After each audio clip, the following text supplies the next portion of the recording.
page de Bertrand. Aujourd'hui, nous sommes le jeudi 8 mars 2012. Voici tout de suite l'actualité. Alors, aujourd'hui, on va parler de cuisine. Le petit prodige de Top Chef. Donc, je vous rappelle, avec ses 18 ans, Ruben Sarfati est le cadet de la compétition. Mais il est également le seul cuisinier non professionnel de cette promotion. Autant dire que la présence de l'étudiant en sciences politiques soulève de nombreuses questions. J'ai conscience d'avoir des lacunes, il dit. Alors, on lui pose une question. Comment un amateur se trouve-t-il dans Top Chef, un concours réservé aux professionnels? Suite au dîner presque parfait que j'ai remporté, j'ai été contactée par la production Top Chef. Visiblement, elle avait été séduite par mon audace en cuisine et les techniques que je maîtrise.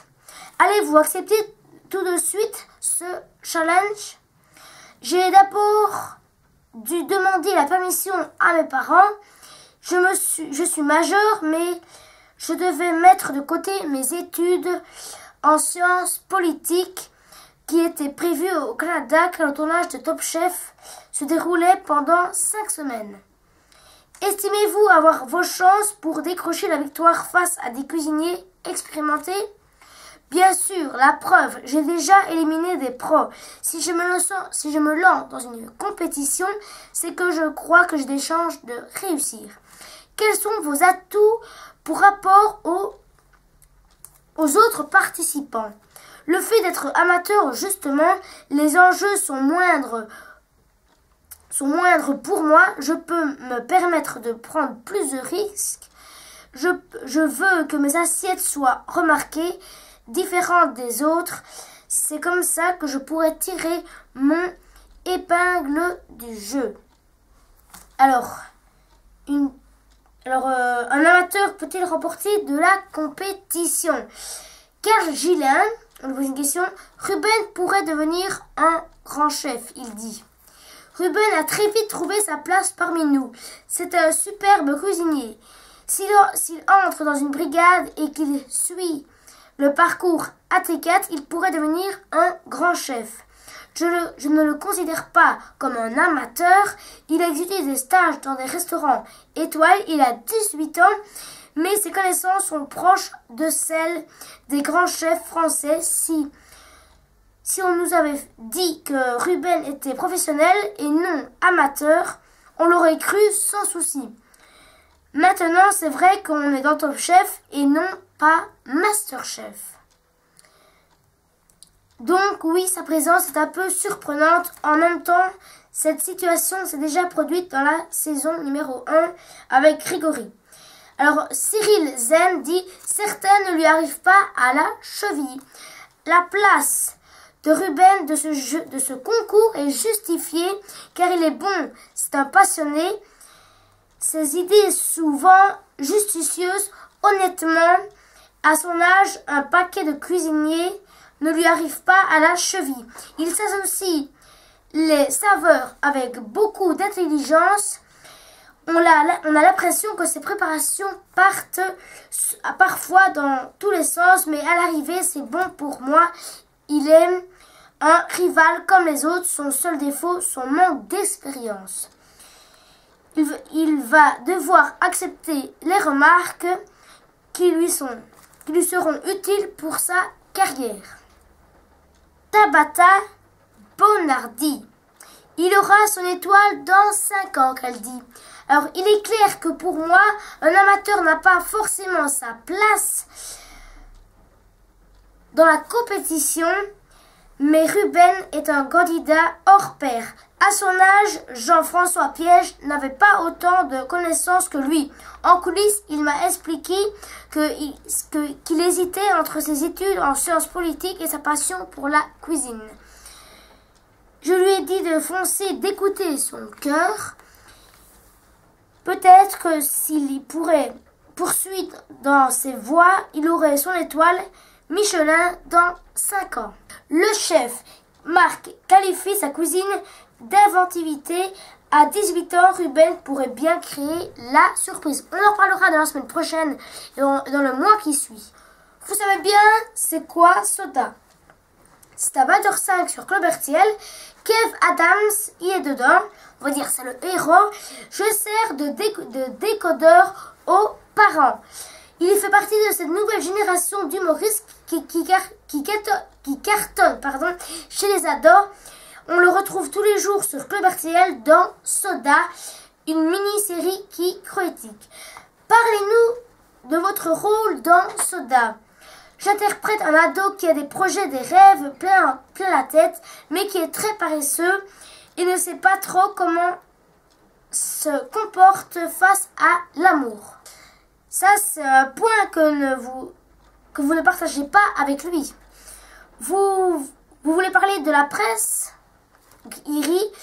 Vraiment pas. Je suis un bosseur qui ne s'arrête jamais. Je suis conscient de la chance que j'ai, mais je sais aussi que rien n'arrive au hasard dans la vie.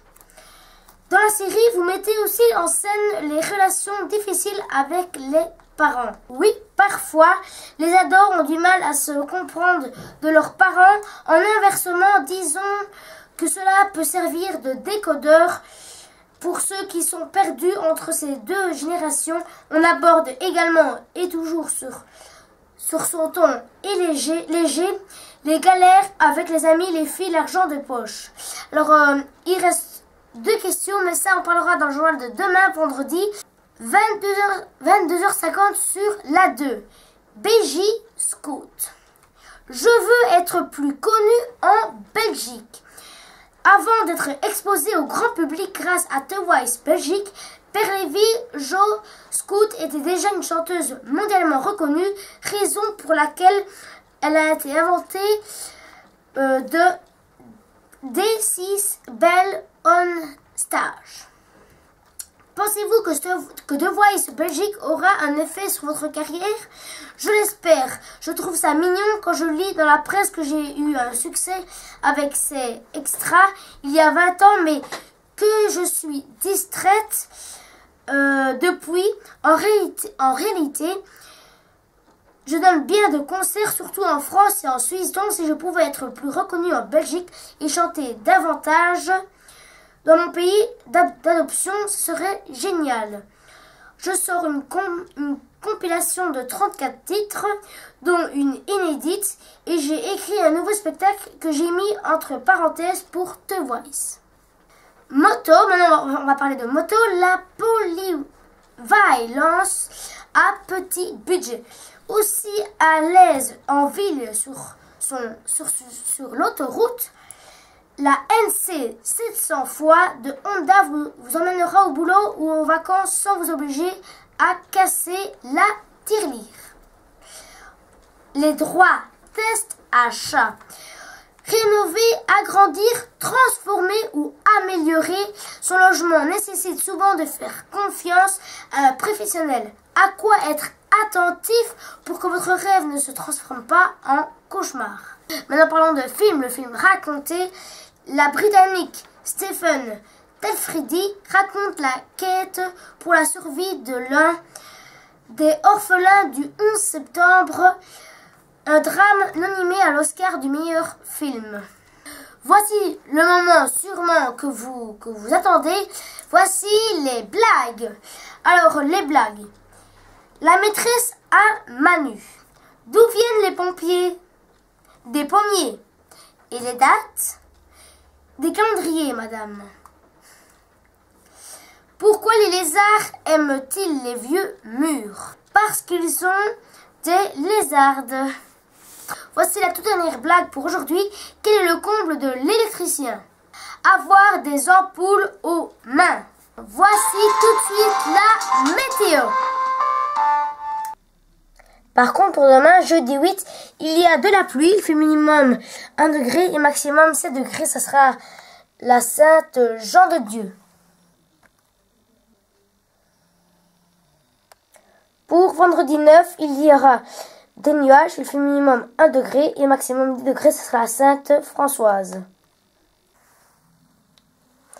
Et enfin, enfin, pour samedi, il y a de la pluie. Il fait minimum 6 degrés, maximum 10 degrés. Ce sera à Sainte-Vivien. Voilà, la météo est finie.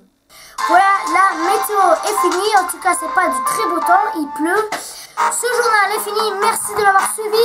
On se retrouve demain. Nous serons le 9 mars. Et demain, je filmerai à l'école Saint-Remacle à Haye.